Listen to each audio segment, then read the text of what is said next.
Apocalypse Thirst, Wrong Train, Episode 3, Voltage Drop. The cracked glass held, but only just.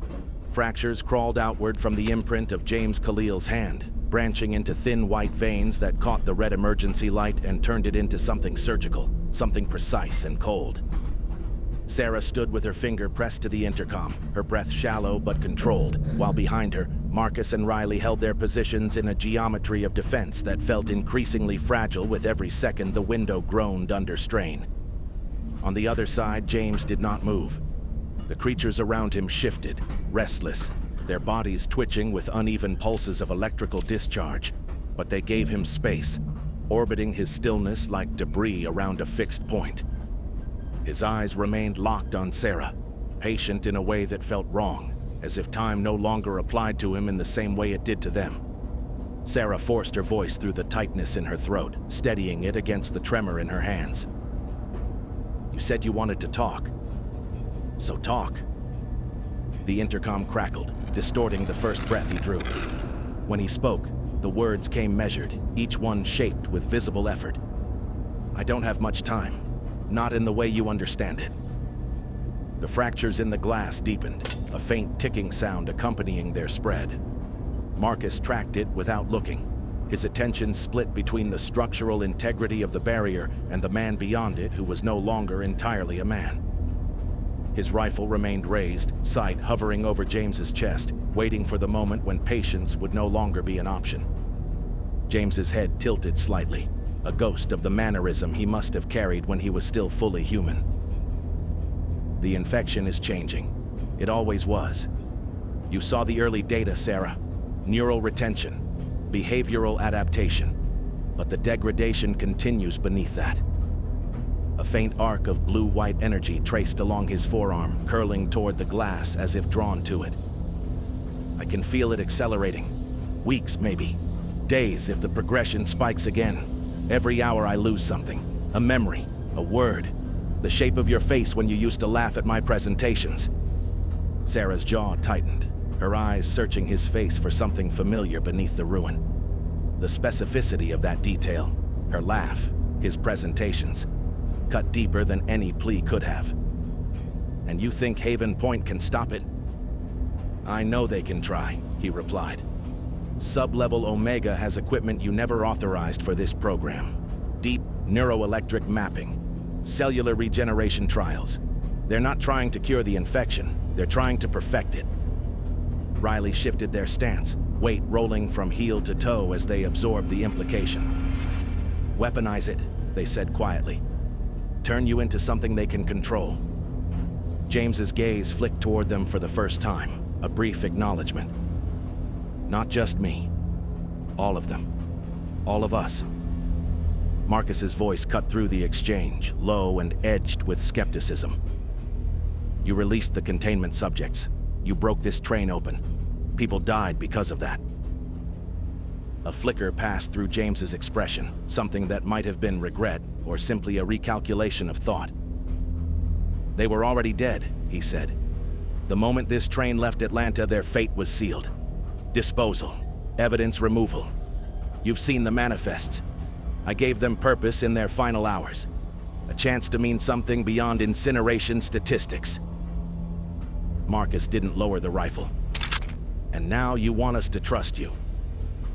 "I want you to survive the next 90 minutes, James replied. "After that, you can decide whether to trust me." The number settled into the space like a physical weight. Sarah's eyes shifted to the terminal automatically, fingers moving to pull up the route data. Distance to Bridgewater Tunnel, 87 minutes at current speed.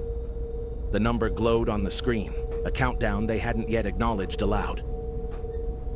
"Bridgewater," she said, the word barely more than breath. James inclined his head again, confirming. 23 miles of reinforced tunnel. Early disposal site during the initial outbreak. Hundreds of infected bodies were dumped there when the containment protocols failed. They told themselves it was humane, that the subjects were already dead, that the cold and darkness would preserve the remains until proper burial could be arranged. Riley's grip on the rifle tightened. "You're saying they're still there?" "They are," James said. but not the way anyone expected. The tunnel environment created conditions we never predicted in our models. No light, stable temperature hovering just above freezing, no bioelectrical stimulation to trigger their hunting reflexes. The infection adapted, put them into a form of metabolic hibernation. Cellular activity slowed to almost nothing. Electrical generation ceased. They became dormant, not dead, but suspended in a state between function and decay. Marcus's eyes narrowed. Until you pass through. James's voice didn't change, but something in it hardened. My presence will wake them. The electromagnetic field I generate. It's not something they can ignore. It will trigger their systems, restart the electrical pathways, pull them out of dormancy like a shock to a stopped heart. The crackling from the creatures behind him intensified for a moment, as if in agreement. They will come from both ends, he continued. From the rear cars, from the tunnel walls, from the ceiling. You won't see them until they're already on you. They don't announce themselves the way my kind does. Their systems are too degraded for that. 3 years of hibernation has cost them. Their bodies have deteriorated past the point of generating continuous electrical fields.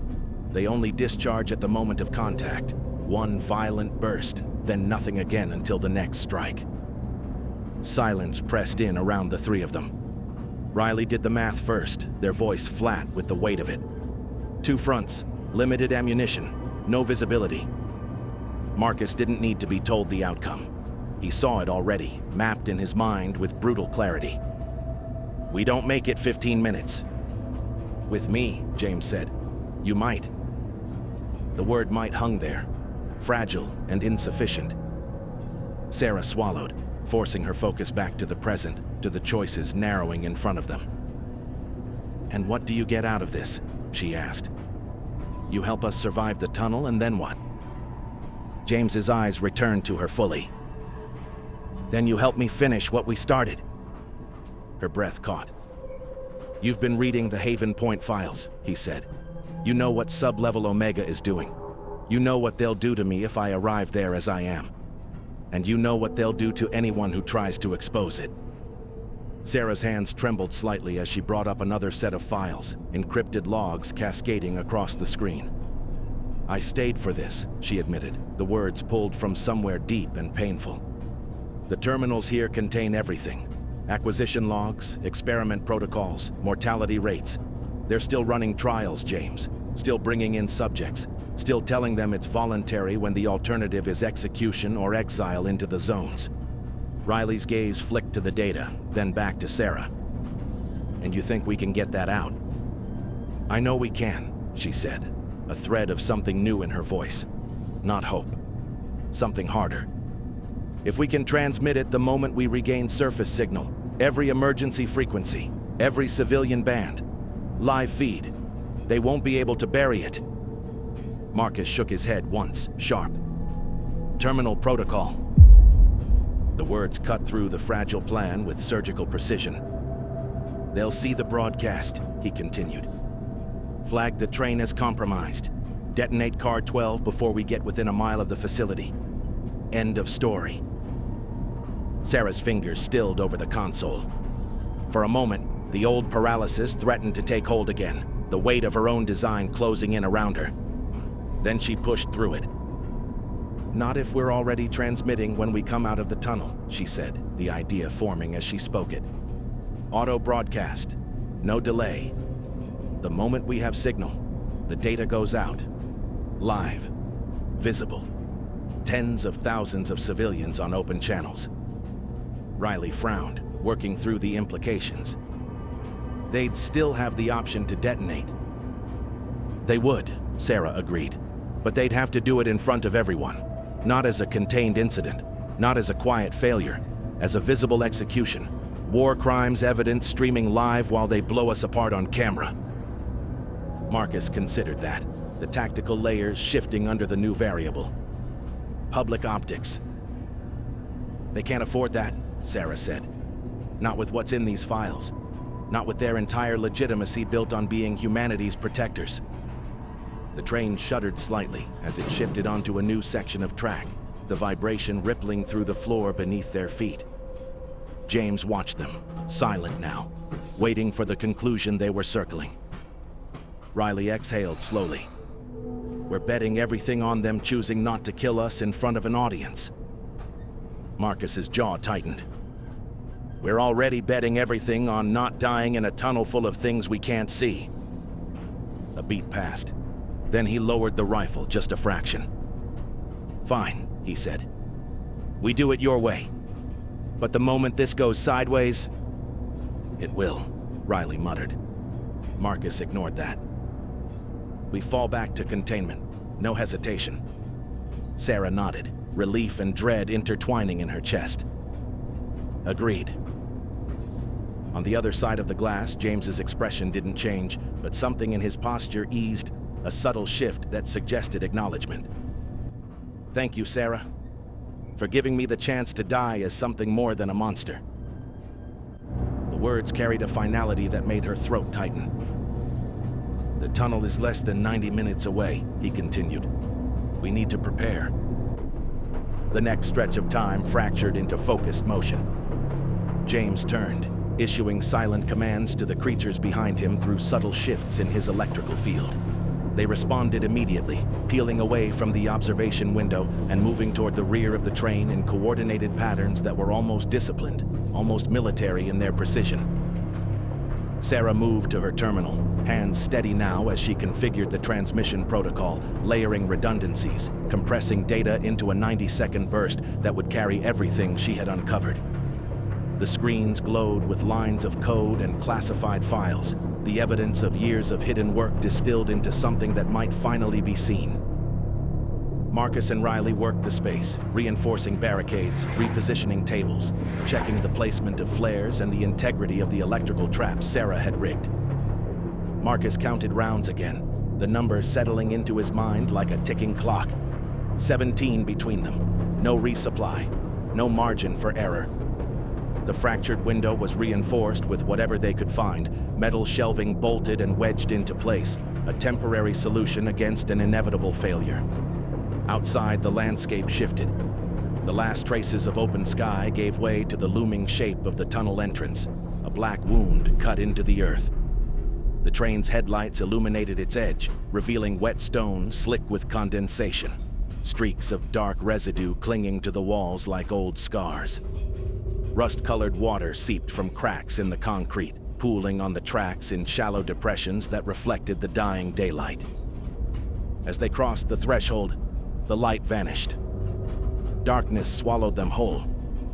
The temperature dropped immediately, the air turning sharp and cold enough to fog their breath in visible clouds. The hum of the train changed, echoing differently in the confined space, each sound stretching and distorting as it bounced off the tunnel walls. Water dripped somewhere in the distance, the rhythm irregular and somehow worse than silence. For the first 5 minutes, there was nothing else. No movement, no sound beyond the steady rumble of the train and the distant, familiar crackle from the rear cars where James's pack had taken position. The headlights cut through darkness thick as tar, illuminating only wet stone and the gleam of abandoned rail equipment corroding in place. The silence pressed in, heavy and unnatural. Riley moved to the rear cameras, eyes scanning the grainy feeds. At first, there was nothing there either.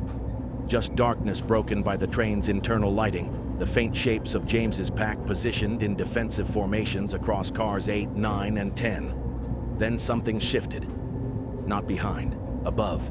Shapes peeled away from the tunnel ceiling, dropping onto the rear cars with wet, muted impacts that barely registered on the audio feed. At first, they were difficult to distinguish from the shadows themselves. Formless, flowing, wrong. But as the train's lighting caught them in brief flashes, their nature became horrifyingly clear.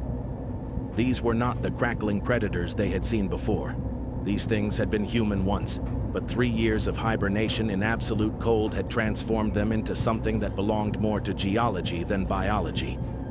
Their skin had taken on the color and texture of the tunnel itself, gray-white like calcified stone, slick with the same moisture that wept from the walls. Limbs had elongated during dormancy, joints swelling and fusing in ways that allowed movement on all fours or clinging to vertical surfaces with equal facility. Their faces had collapsed inward, cheekbones pressing through desiccated flesh, eye sockets empty or filled with milky cataracts that suggested whatever sight they retained operated on spectrums beyond light. They moved with the patience of things that had learned to wait, dragging themselves forward in sinuous, deliberate motions that made their outlines difficult to follow. No jerking, no spasms, just smooth, inevitable approach. No crackling, no warning, just movement, and the faint scrape of calcified fingertips against metal. Riley's voice came tight, controlled. "Contact! Tunnel walkers! From above!" Marcus was already moving, adjusting their defensive positions, eyes flicking between the cameras and the physical space around them. "How many?" Riley didn't answer immediately. The feeds filled too quickly, shapes emerging from every angle, crawling along the walls like pale spiders, clinging to the ceiling in clusters, spilling onto the tracks in a flowing wave that seemed to have no end. "Too many," they said finally. In the rear cars, flashes of blue-white light erupted as James's pack engaged, electrical discharges illuminating brief, chaotic glimpses of the swarm. The tunnel creatures didn't recoil the way the others did. They pressed in, silent and relentless, their movements coordinated by instinct honed through years of hunting in absolute darkness. When James's surge walkers made contact, the dormant ones discharged. Single violent bursts of accumulated bioelectricity that arced across metal surfaces and left scorch marks in their wake. Then nothing, just the wet scrape of continued advance. The train shuddered again, harder this time, as something struck it from the outside. In Car 4, the first impact came from below. The floor hatch rattled, metal buckling under pressure as something slammed against it from the other side. A second impact followed, then a third, the rhythm uneven but growing stronger. Through the grating, pale fingers probed the edges, searching for purchase, for weakness. Marcus's voice cut through the rising tension, steady despite the tightening in his chest. "Hold positions." Sarah triggered the first electrical trap, a surge of current flooding the lower conduits. The hatch glowed faintly, the smell of ozone spiking as whatever was beneath it recoiled with a sound like meat hitting a hot grill. The fingers withdrew, leaving behind smears of something viscous and gray.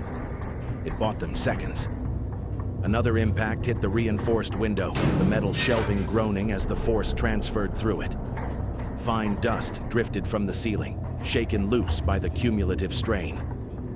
Through the gaps in their makeshift barrier, pale shapes pressed against the glass, faces that were no longer faces staring in with empty sockets.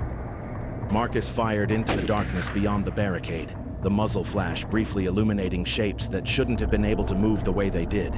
Limbs bending backward, bodies compressing to slip through gaps barely wide enough for a fist. He adjusted his aim, conserving rounds, each shot deliberate. 14, 12, 10. Riley mirrored him, covering the opposite angle, their breathing harsher now, the confined space amplifying every inhale, every exhale. The flares burned bright at first, casting harsh, flickering light that pushed back the darkness and revealed the full scope of what surrounded them.